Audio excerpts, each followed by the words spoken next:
lineup on deck tonight, including Donald Trump Jr. just minutes away. But before he makes his closing argument, I want you to hear my opening statement. This is the most important election of your lifetime. And whether you like Hillary Rodham Clinton or Donald J. Trump doesn't matter. There is only one person you can vote for. We cannot have a country led by a president subject to ongoing criminal investigations, potential indictment, and never-ending hearings. We cannot have a president under that level of scrutiny that inevitably leads to even more questions and more investigations. And irrespective of what happens to her, whether she's indicted or even guilty, it doesn't matter. Her guilt is a moot point. She cannot take the Oval Office. Now, in any other business, when the head of a corporation is plagued by scandal, that person steps down and is replaced because the board knows a business cannot succeed without respect and authority. How do you think the world is going to look at the United States when a woman under federal criminal investigation, who's lied repeatedly to the American people, is elected? Do you think they'll take her at her word? How many countries already own her through the Clinton Family Charitable Foundation, which was used to raise a minimum of $100 million just for her husband, Bill? How many countries like Morocco own her because they gave $12 million for 5 minutes with Bill? Just think. We can have our own world joke, like Bunga Bunga Prime Minister Berlusconi under constant investigation while in office and then sentenced to prison. Why, when just this week we are faced with threats of a cyber attack on Election Day, not to mention the constant threat of another terror attack on U.S. soil, when Obamacare premiums in some states are higher than mortgages? Would we put someone in the job who is distracted and not focused, not to mention a little woozy? We need a commander-in-chief focused on daily briefings, not one who, along with her staff, is worried about her and her spouse's investigation and what leverage can be used to shut that investigation down, worried about what vulnerabilities they have or whether they are being blackmailed or extorted. The only winners there are the blackmailers and the president. We are the pawns in a case like that. You and I are the ones who would pay the price. Now, I don't know how old you are, but I personally can't take another chapter of Clinton scandals. The Rose Law Firm, Cattle Futures, Travelgate, Monica Gate, the McDougalls, a husband and a wife, both of whom would rather go to jail than testify against the Clintons, and people dying of all kinds of things along the way. Impeachment. And folks, I haven't even gotten to the 21st century. The woman has a propensity to lie about anything and to forget virtually everything. It's hogwash that 20% of our uranium is sold to the Russians, thanks to the Clintons. Our Department of Justice has already been corrupted by Bill Clinton, and now brazenly, the target of that criminal investigation, Hillary, announces that she'll keep Loretta Lynch as her AG should she become president.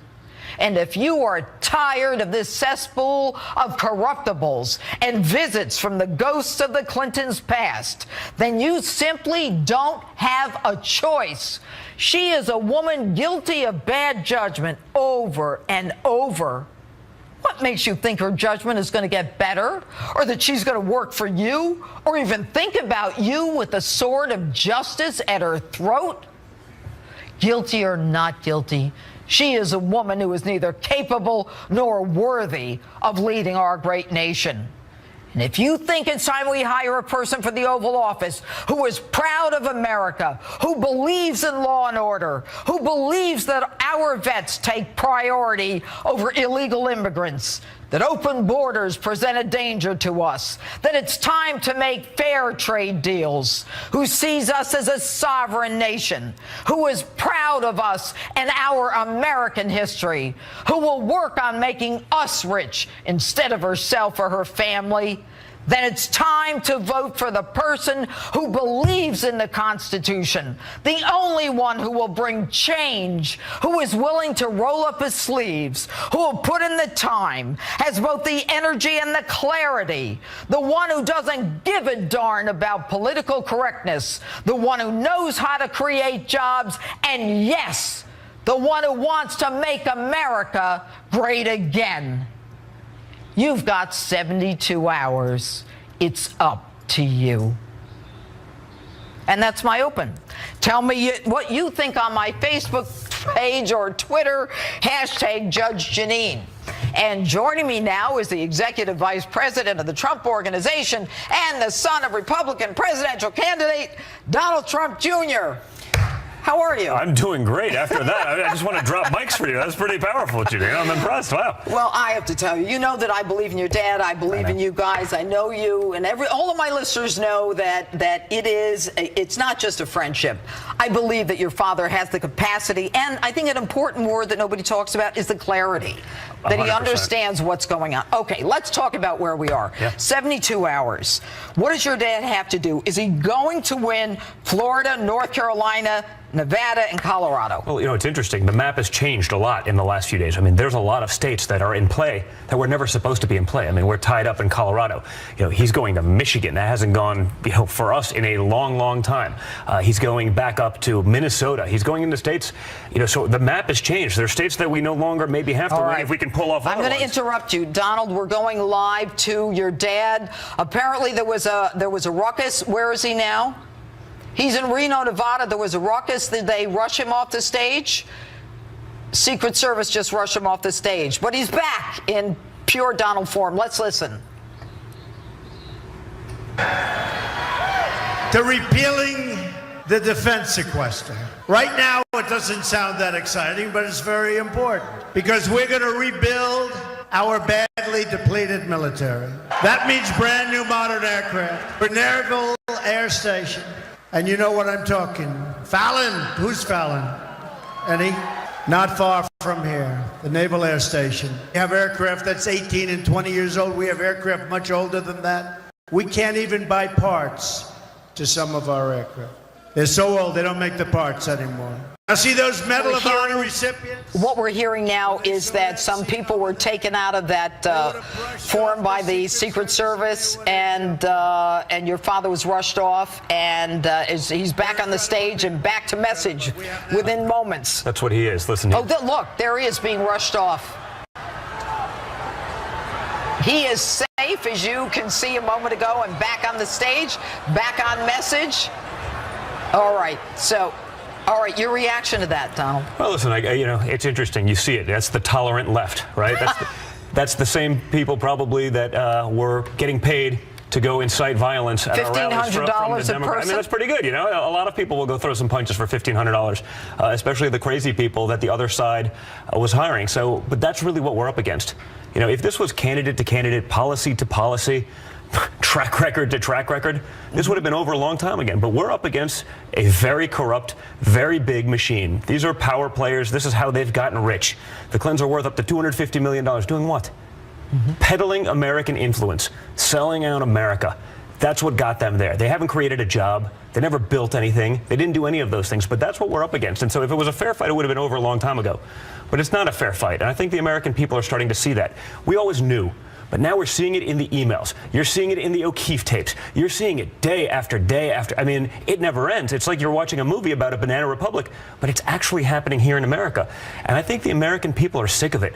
You know, and honestly, that's a bipartisan problem. Both sides and the elite have done this and gotten us in this mess. And you know what? Your father saw it in the primary, and he was able to bust through it. Yeah. But I think that the thing that's so disappointing is that when we actually see it in the emails, like the Democrats saying, what are we going to do? POTUS, President of the United States, said he didn't know anything about a private server. What are we going to do when he was already emailing with her? I mean, this is frightening stuff. Are you disappointed?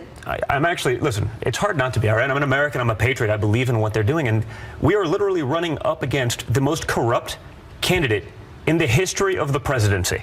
Okay, there's no, I can't even name, I can't come close to that. There isn't. There's scandal after scandal. You listed them, and you're right. That wasn't even the 21st century. Yeah, we didn't even get to 2000. and prior. You know, and so what are we saying to not only other politicians, but our children? Are we saying that kind of behavior is okay in government? You know, when the elites in Wall Street, when the elites on both sides of the political spectrum, when the media elites, when they're all up against you, guess what? You're probably doing something right. Because it means you're fighting for the people that haven't done so well. Because those guys have all done really well over the last few decades. Whereas the average American hasn't had an effective pay raise in 20 years. My father's willing to take on that system. He's willing to step away from a pretty good life. Yeah. You've seen it. He could do whatever he wants. He doesn't need to do this. He doesn't need to do this, you know, and I get criticized for saying that, but he wants to do it because he wants to ensure that our kids and grandkids have the opportunity to live the American dream. I want to get into more questions. Why is Obama so invested in Hillary winning? And I don't want to hear, oh, his legacy. No, he's already got a legacy. Well, listen,